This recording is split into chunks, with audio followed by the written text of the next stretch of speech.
Good morning everyone, সবাই কেমন আছো? আশা করি ভালো আছো। আমিও ভালো আছি। পুতুল দে ব্লগে নতুন একটা ভিডিওতে তোমাদের অনেক অনেক স্বাগতম।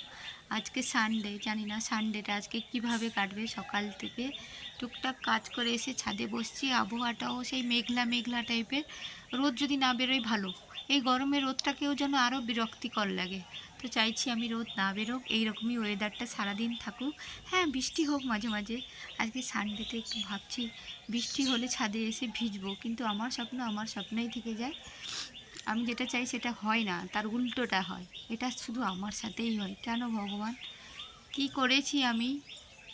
তো যাই হোক, সঙ্গে থাকো। আমি বলেছিলাম সকালেই যে আমার সাথেই ঘটে, সেই রোদ বেরালো, কিছু করার নেই। তো তারপরে সানডেটাকে ভালো করার জন্য আজকে মৌরালা মাছ পেয়ে গেছি, এই নিয়ে নিয়েছি। অর্ধেকটা কাটা হয়েছে আর অর্ধেকটা কাটবো। আর তোমরা ভাবছো যে এইটুকু মাছ, আসলে এই মাছটা যতটুকুই আছে সবটা আমি নিজেই একাই খাবো। ছেলে একদম খাবে না, হাজব্যান্ড দুপুরবেলা খায় না বাড়িতে। তো মাছ খাওয়া বলতে আমি একাই, ওই জন্য অল্প করেই নিয়েছি। আর এটা ভেবেছি আলু আর বেগুন দিয়ে একটু গা ঝোল ঝোল চচ্চড়ি মতো করব, যেটা বাপের বাড়িতে হয়, ভীষণ ভালো লাগে। এখানে দেখো আমি মাছগুলো ভাজা করে নিচ্ছি। আর এখানে এটা হচ্ছে আমার ব্রেকফাস্ট।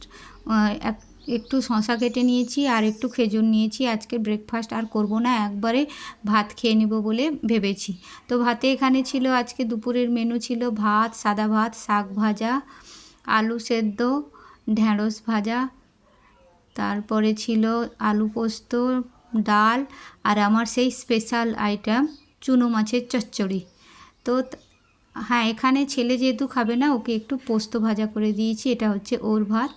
ওকে ডালটা দিয়ে দিই। আজকে তেমন কিছু নেই ওর জন্য। আর আমি রোজ রোজ ডিম ভাজা দেবো না বলে আজকে ডিম কিন্তু ভাজা করিনি, কারণ প্রতিদিন ডিম খেলে আবার মানে অ্যালার্জির আবার ধাত হয়ে যাবে, কী দরকার। ওই জন্য আজকে কিন্তু আমি ডিমটা দিইনি। আমি বলেছি বিকেলবেলা একটু ভালো কিছু করে দেবো। তাই যেমনি বলেছি ছেলেকে চলে এলাম আজকে নিমকি ভাজবো বলে। এই দেখো, আজকে নিমকি করেছি, কাটা নিমকি যেগুলো কিনতে পাওয়া যায়, ওটা আমি বাড়িতে বানিয়েছি। আর নিমকির আগে আমি এখানে দই বড়া বানিয়েছি। দেখো দই বড়াগুলো কত সুন্দর টেস্টি হয়েছে, তোমাদেরকে কি বলবো। আর এখানে আমার নিমকি, আর এখানে এই যে ছোট ছোট কয়েকটা বিস্কিট বানিয়েছি। এই ছিল আমার ভিডিও, কেমন লাগলো জানিও। টাটা।